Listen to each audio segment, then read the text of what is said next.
I think when I was young and listening to all the bullies and people telling me that I wasn't good enough and that sort of thing, I'd go back and tell myself to believe in myself.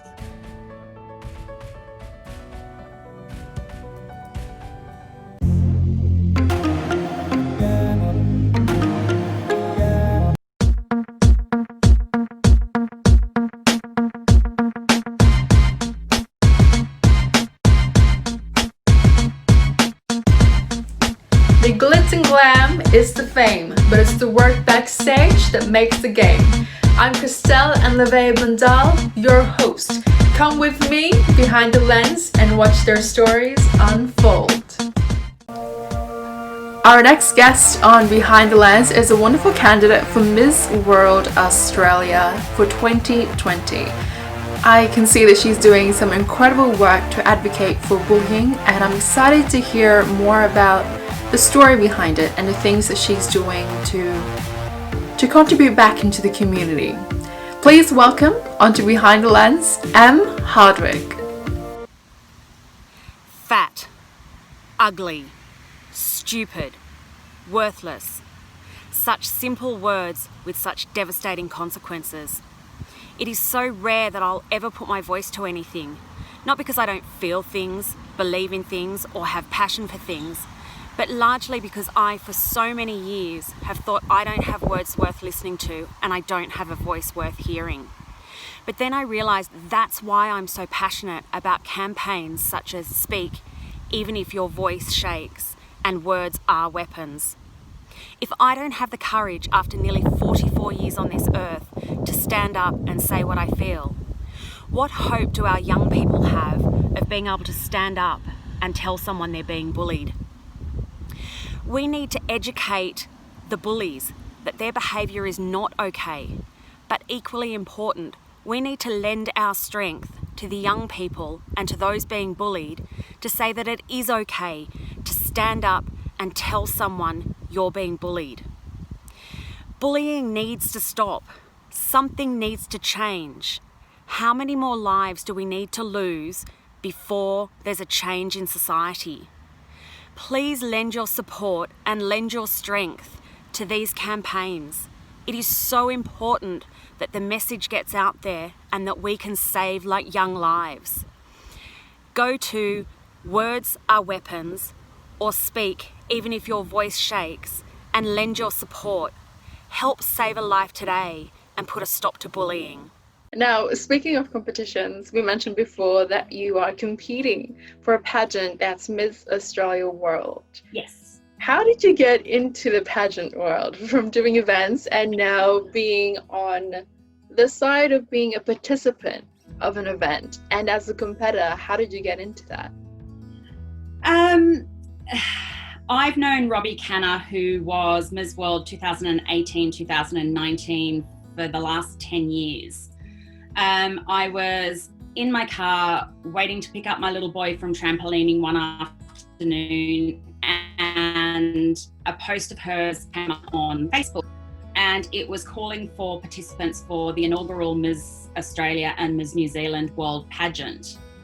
If it had been anybody else that had put that out there, I would have just scrolled straight past it.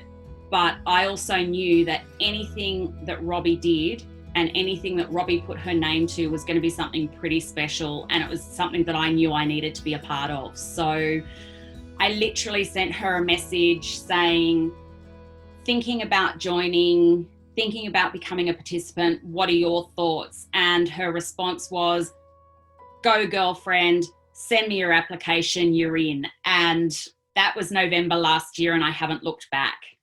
How has it been? How has the program been for you so far?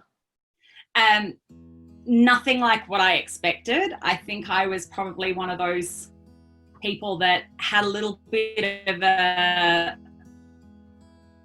expectation of what pageantry was all about. That vision that is depicted in those movies that anybody who participates in a pageant is blonde hair, blue eye, everybody wants world peace, and that's what pageantry is, but it's so much more than that.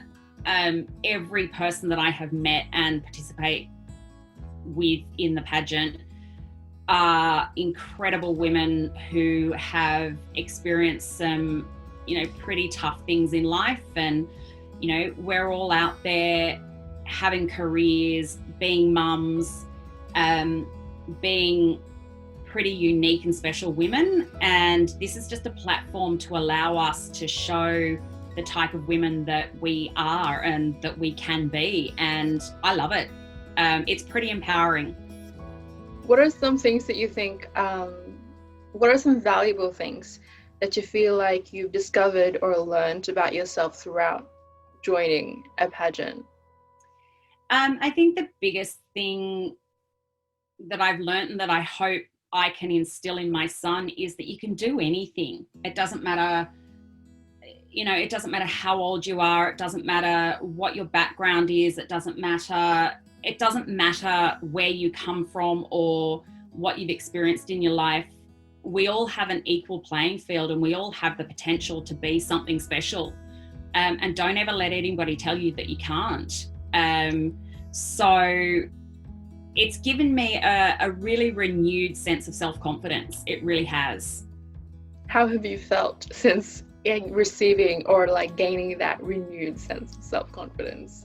I get to dress up and I get to go out and buy amazing ball gowns that I probably wouldn't have ordinarily purchased. Just having people that you can once every fortnight or once every month be on a Zoom call to, and can talk to each other about anything and everything. And it's a pretty special experience and pretty special group of people to be a part of. It's incredible. I love that you're having a really good experience so far, and I hope that continues. Thank you. Because with the pageant industry, you can do some amazing things. Absolutely. They're really passionate about their community service and also their advocacies. Yes. And if you can really use that, maximize those opportunities, you can be doing some really amazing things. Look, it's one of those things that you probably or might not have the opportunity to talk about what you're passionate about and use the pageant as a platform to raise awareness of what you're passionate about. And I've been very lucky that I've had a couple of really good opportunities to do that so far, and I hope I get more opportunities. And this is an amazing opportunity as well. So that's true. That's very true. Now, looking at the poster behind you, it's Bully Zero, and you are advocating for bullying. Yes. Can you talk a little bit more about what you've been doing? Because I know that you started a sit up and stand up challenge. Correct. What actually got you to create that challenge? Look, one of the big things about bullying is that everybody in society needs to sit up and take notice, and everybody needs to take a stand against bullying. So thinking about that, I had been asked a number of times to participate in the push-up challenge, which I was absolutely loved, and it was I want to do something that I was really passionate about. So I thought, well, what can I do that allows me to reinforce that message of sitting up, taking notice and standing up against the bullies? So I thought, June has 30 days. I can just do 30 sit-ups per day and 30 standing squats per day for the entire 30 days of June. So that's kind of where it came from. And I spoke to Bully Zero just to say, look, would you be happy for me to promote Bully Zero to raise awareness of bullying and anti-bullying in Australia? And they went, yes, absolutely, would love you to. And that's kind of where it was born. So I'm hoping that it's something that can grow and that can become an annual event that I promote and that I do on an annual basis. And I hope that, year on year more become involved and take on the challenge with me. Mm-hmm. It's honestly incredible. I feel like when I heard it at first, I was like, sit up and stand up. That's kind of like almost a advice to people who are going through bullying, like sit up, get up, and do something, stand up for yourself, almost? Absolutely. Look, I think there's multiple messages in that. It's not only standing up for yourself, but it's friends who, or other people around you who, if they see somebody being bullied, stand up for that person, stand up against the bullies, tell them that that's not okay. And I think a lot of the times when we see or hear about bullying, we bury our heads in the sand. Well, it's time for us to all sit up and take notice, because it's not going away, and we're losing more and more precious bullying. It's got to stop. And the people we're losing, they're not any one particular age. I mean, we're losing people as young as 8, 9, and 10. We're losing teenagers, and we're losing adults. And it's not okay. It's got to stop. And I will do what I can, because I have a 6-year-old who has just started school this year, and I don't ever want him to experience what I went through. I don't ever want him to be bullied, and I certainly don't ever want him to be in a position where he feels it's okay to bully someone else. And if I can teach him that, then I'm one step closer. And if I can continue to raise awareness that bullying is not okay, I'm doing something to help bring a stop to bullying, and that's ultimately my goal. I want to see it stop. Mm-hmm. How do you feel like we can prevent people from taking their lives as a result of bullying? I think a big part of it is around education.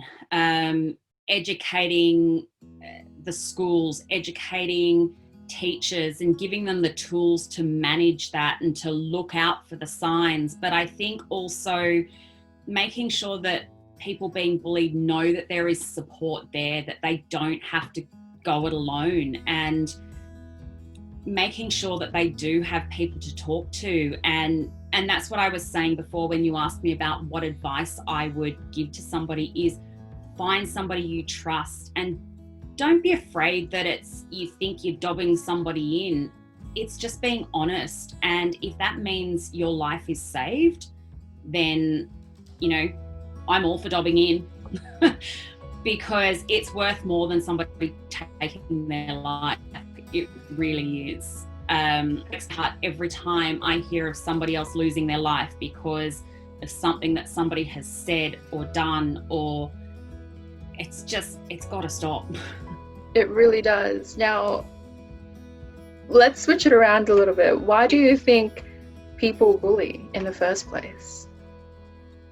In a lot of instances, I think it's got to do with their own lack of self-esteem and insecurities. And I think with social media these days, it gives people courage that they wouldn't have to go and say something to somebody's face, because there's a certain anonymity that comes with social media. You don't have to own what you say.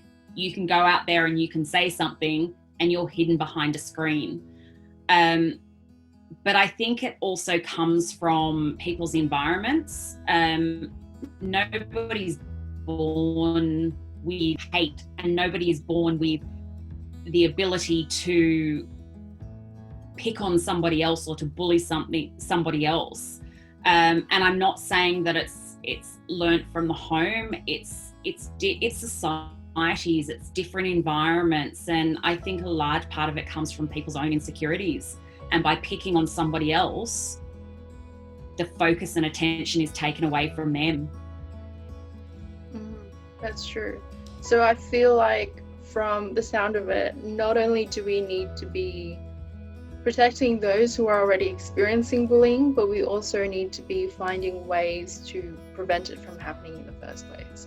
Absolutely. So if in school systems we could maybe create programs that develop their confidence and 100%. prevent those insecurities from happening, you would probably be able to reduce and hopefully take it to a complete zero of bullying statistics. Definitely. And I think also making people understand that just because somebody is different doesn't that's okay. People's differences and individualities is a strength. It's not a weakness. I mean, if we were all the same, the world would be a pretty boring place. And I want Flynn, who's my little boy, I want him to know that being different or being individual, that's okay, because that's what makes you special. And I think if we can all remind ourselves of that, then, we're off to a good start. Mm-hmm. I also just wanted to go quickly back into the signs of those who are victims of bullying. Mm-hmm. What are some signs that you can, pick up on so that you know when to provide extra support to somebody? I think that's, really, each case is different. I think some of the things to look out for is people being withdrawn, if their demeanor changes or if they become a little bit quieter than they ordinarily would have been. It's really hard for me to say, because I know that when I was going through it at school, I would remove myself. I'd go to the library and sit in the library at recess and lunch because I didn't have to then deal with people in the playground.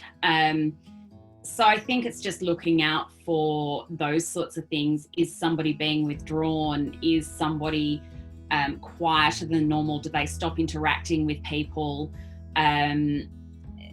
It's like anybody who makes up anxiety or depression for the changes, and it's a really tough one. And I think each comes down to the individual, because I think some people hide it a lot better than others, and some people are a lot more visibly affected by it. So really it's a tough one. Yeah, it's really tricky. I guess it's really just up to the people who know them better to be able Absolutely. to identify that. So not only do you need to be self-aware, but also be alert of the people around you. Absolutely. Pick up on any changes and just ask that common question that they're starting to promote even more is, are you okay?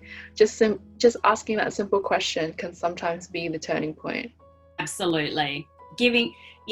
Reaching out and just checking in on people. Mm-hmm. I think we take that for granted. It's great to see that you're using your platform really well for something that you're really passionate about, and also something that's pretty personal to you, because you mentioned that you've experienced it as well when you were younger, and you want to prevent it from happening to anybody, especially to your child. Yeah, absolutely. And I'm sure everyone else in this world wants it to come to a complete stop. Now, with the pageant that's going on, aside from the advocacy that you've been working on, how else have you been preparing yourself for the competition? It's interesting because of the current situation we're in. We've kind of had a couple of stop starts, and we get excited about national finals, and then we've had to move them. But we've got such an amazing director in Robbie who keeps us all connected and keeps us up to date with everything that's going on. The way I'm preparing myself is really just being me. One of the things that I said to Robbie was that if I title, I want it to be because I am being me. I don't want to rehearse anything. I don't want to. I can only be the person that I am. Do the things that I do. Behave in my life the way that I would behave anyway. And whatever happens, happens. And the journey along the way is half the fun. We've had some really fun photo shoots and some really fun media conferences, and now that the pageant or the national finals are rescheduled to March next year, we've now got 6 months to have a lot more fun and share our journey with more and more people. So, and it gives me longer to my passion journey as a platform to speak about what I'm passionate about and share my journey with more and more people. Hmm.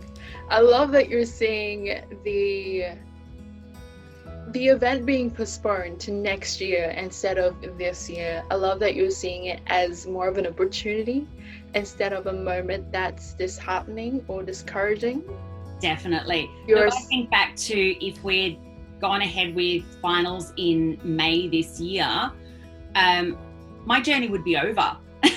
So whereas I've now got another 6-7 months of my journey, and if I crown, then I've got another 12 months after that. So look, with everything that's going on at the moment, I will always look for the positives, because that's just who I am. And the positive for me is I just get to spend more and more time doing what I'm doing.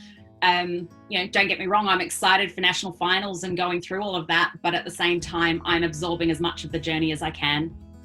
Mm-hmm. It's incredible. You're being really present. What do you think you're most excited about in this whole competition? Look, I was really organised, and I have 4 ball gowns sitting there staring at me, and I'm just excited to wear them. I've worked at home for quite some time, so I don't get to dress up very often. So I'm excited about getting dressed up.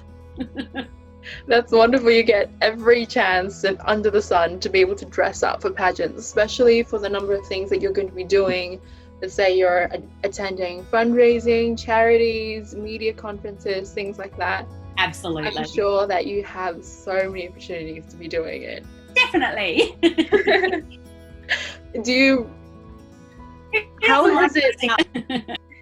How different is it to be the one who is enjoying the event compared to be someone who is organizing it? That's an interesting question. I've never really thought about that. Oh, look, it's nice to sit back and enjoy the journey without being the one behind the scenes, because I get to enjoy the surprises as they come. And that's not to say organising the surprises isn't fun, but it's nice to actually be on the receiving end of the surprises, and you walk into the event and you see it all before you, and all of that sort of stuff. So it's a nice change. It's a really nice change. What do you think you prefer? Oh, let's not answer that one. Look, both. I'm an organizer, so I will always be an organizer. So even if event management is not in my future, I think it'll, as a career, I think it'll always be there. I think I will always have my hand in it somewhere along the way. Mm-hmm. It's nice because it seems like you're quite in the fence right now. You love the surprise, you love being there on the receiving end, but at the same time your organized self is kind of like, I want to go back and organize things or things like that. Now, speaking of your career in the future, you mentioned just then that events might not be something you're doing as a career in the future anymore. What is your next goal? At the moment, I'm at a bit of a crossroads. Because of the pandemic, I was unfortunately made redundant from my role. But for me, that's given me a real opportunity to kind of refocus and to reevaluate what's important to me. And my family is really important to me. Having worked in the events industry for so long, and particularly being based in the New South Wales Snowy Mountains, event work takes me away from home quite a lot. I'm actually looking forward to perhaps having a career at home in my community. What that is, I don't know. I'm hoping that it is something that will encompass my organisational skills, my background, and just allow me to do what I'm really, really good at while being at home and being really present for my family. So, look, the opportunities are endless at the moment, and I think I'm the sort of person that will create my own opportunities. So I don't know. I like that. I'm looking forward to what the next month holds. I'm looking forward to finding out what my next journey is. In the meantime, I'm enjoying being a mum. I'm enjoying being able to drop Flynn at school, pick him up, being really present when I'm at home. So who knows? Let's see what the next 6 months holds. I really like that. I love that you always have a positive or very driven outlook into whatever you're doing, even though right now you feel like you're in a gray area where you're not really sure. It's a little bit of it's a bit foggy, let's say, and you're kind of just going in there. You keep going forward, and you're just going to take any opportunities and go with the flow. Who knows, you might end up in another industry aside from the events. Just like how you fell into the events industry, you might fall into another industry.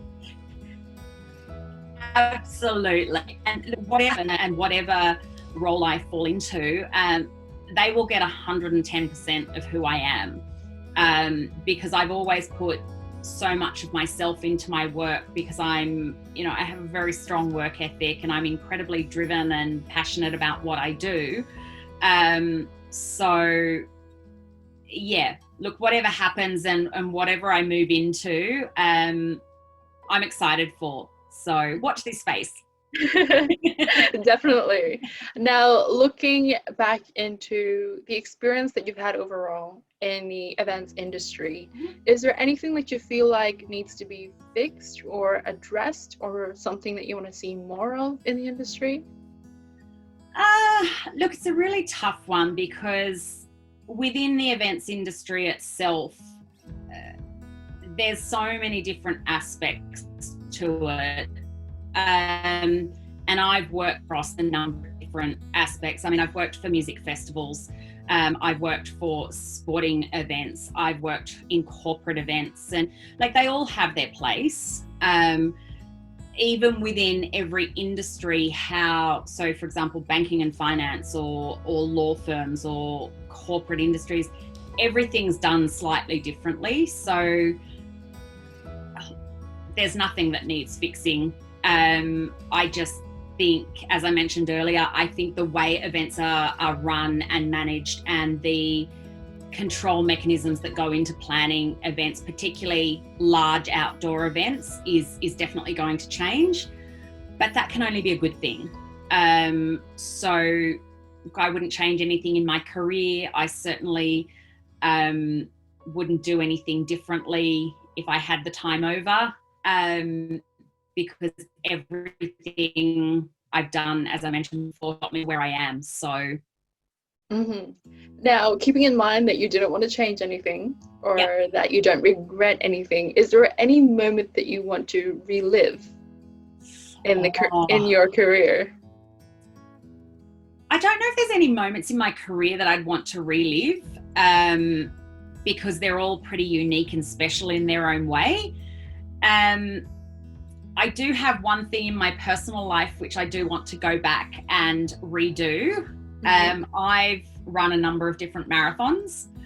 I have also done a fair bit of hiking and climbing, and there's probably two things I'd go back and do again. So one is the New York Marathon. I completed the New York Marathon, but it is the worst I have ever felt in my entire life. So about 10 Ks in, I just felt awful. Step by step I got through, but I would love to go back and experience it again. The other one is Mont Blanc. We got 3/4 of the way to the summit. The weather closed in, so we had to turn back. So I would love to go back and actually summit Mont Blanc. Now, just going back into that first moment that you mentioned there, that a marathon that you finished, why do you want to go back to it? I think because I spent so much time focusing on the pain and getting to the finish line, I didn't get to really absorb the atmosphere. And New York Marathon is one of those marathons that, there's such an atmosphere that I want to go back and experience it again. And being that competitive nature, I want to beat my time. Well, hopefully you get the chance. Who knows? Maybe you might be doing that in the future. We'll have to see. Definitely. Now, if you could go back to a challenging moment in your life, any moment, could be career, personal, any moment in your life that you feel like you need to go back to meet yourself, and if you could meet to yourself and say a message, where would you go back to and what would you say? Oh, wow. Okay. There's probably a couple of different times, and I think it stems back to the same sort of thing where my insecurities and my self-doubt has come to the forefront. I think when I was young and listening to all the bullies and people telling me that I wasn't good enough and that sort of thing, I'd go back and tell myself to believe in myself. And further down the track, as an adult, I experienced something similar in one of my, so much self-doubt was being brought to the forefront that, again, I'd go back and say, stand up for yourself, believe in yourself, you can do this. So for me, they're the two key messages that I'd give to myself and remind myself that, you know what, you can do this, and believe in yourself and believe in what you're capable of. Because I know I'm capable of a lot of things, and sometimes I just need to remind myself of that. And I think in preparing to talk to you today, that's been one of the really nice things is, I've gone back and I've looked at things that I've done over my life and I've gone, wow, I've done some pretty amazing things and I've lived a pretty amazing life and I've achieved some pretty amazing things, and you know what? I'm okay. So, the biggest piece of advice I'd give to myself is believe in yourself. Mm-hmm. I love that. I also really love that throughout this whole interview, you didn't regret anything that you've done or anything that you've experienced, because you feel like it's contributed to who you are today. 100%. And even though you had all these challenges with bullying or any other challenges that you've encountered, whether it be personal or career-wise, professional, anything like that, you went through it with your head held high. Yeah. And you kept pushing forward, and look at where you are now. You're standing up and you're advocating for bullying to help educate other people to hopefully minimize and hopefully one day at a complete zero. Absolutely. Completely make bullying disappear from this world. That's my goal, and I would love to see that in my lifetime. Mm-hmm. All of us would. Yeah, definitely. Well, thank you so much, for being here on Behind the Lens with me today. I had such a pleasure chatting with you. I'm sure that you're going to be having so much more fun in doing Absolutely. your community service and your advocacy in pageant industry, because they're very passionate about their work there. Yeah, absolutely. And look, thank you so much for this opportunity and taking the time to talk to me. It's been really great. Thank you again. Thanks very much. From a young age, Em had already experienced bullying, which has brought in self-doubt, insecurities, and feeling like she wasn't good enough. This is a very common challenge for many of us, or maybe even everyone. But for her, she experienced it because of bullying. And now that she is a wife and mother of a 6-year-old son, she wants to do her best to educate others that bullying is not okay. And if you are a victim of bullying, that it's only temporary, and you need to be able to push yourself beyond these dark moments of your life, because there's greater things waiting for you at the other side of your path at the moment. I'm glad that she's taking and using her voice to be making a good difference in the world. I'm sure that she's going to be doing some really great stuff, especially with her organizational skills from the events industry. I can't wait to see what more she's going to be doing in the pageant industry and in the community. I hope that you all enjoyed today's episode, and I will see you all next time here at Behind the Lens.